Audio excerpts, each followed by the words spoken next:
Hey, it is your girl, Amy P., the reimbursement dietitian, here to simplify the reimbursement process for all registered dietitians and CNSs accepting insurance in their practice. And today, my message is actually for cash-based dietitians. And I really believe that this one thing is the number one reason why your cash-based products, your cash-based services and coaching are not selling. And the first thing I'm going to tell you to do is get over yourself, because it's actually not about you as a dietitian selling cash-based products.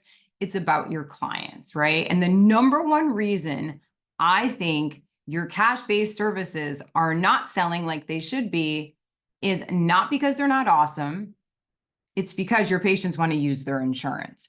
And so if we go back many moons ago, when I first started accepting insurance, I was one of few. Now, even in my own little town where my practice is, there's 7 or 8 insurance-based dietitians practicing well and being successful, right? That is not competition, right? We all support one another. There's different things that each one of those dietitians and practices do. And like I said, it's never seen as competition. If anything, it's collaboration. Okay. So many cash-based dietitians have amazing websites, have super intentional products directed towards solving the problems of their ideal avatar.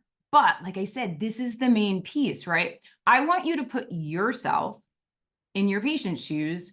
Do you see out-of-network providers? Meaning, if you had the choice and you had to pay thousands of dollars to see an out-of-network provider, I'm just using a cash-based dietitian as an example, would you consume that service, or would you save yourself thousands of dollars and see an insurance-based provider? Okay.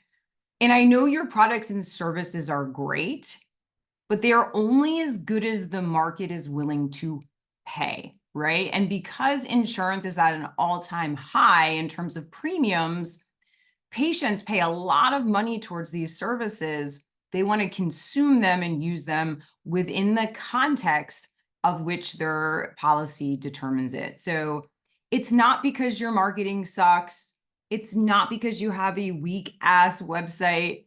It's not because your services don't help people. It's the mere fact that you are competing with, in many areas, something that is a free service, right? Free is hard, very hard to compete with when it's free versus thousands of dollars for your program and your package, right? So it's just interesting, in 2024, we're in a very different place than we were in 2007, where we have a ton of amazing insurance-based dietitians, and we also have a ton of cash-based amazing dietitians.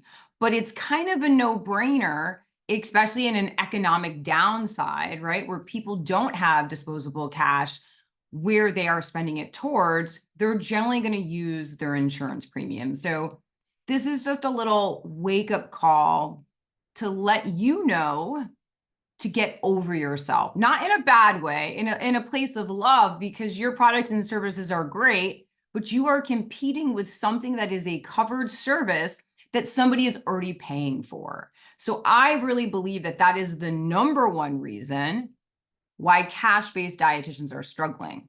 With that being said, there's lots of different ways to integrate cash with insurance. And if you're interested to learn more, I'm going to put the link to my coaching down in my website. So I'd be happy to talk with you in terms of if this is a model, if you're cash-based, that you want to make happen, this is something we can do. So I'm going to shut up. That's the number one reason. It has nothing to do with you. You are a rock star dietitian.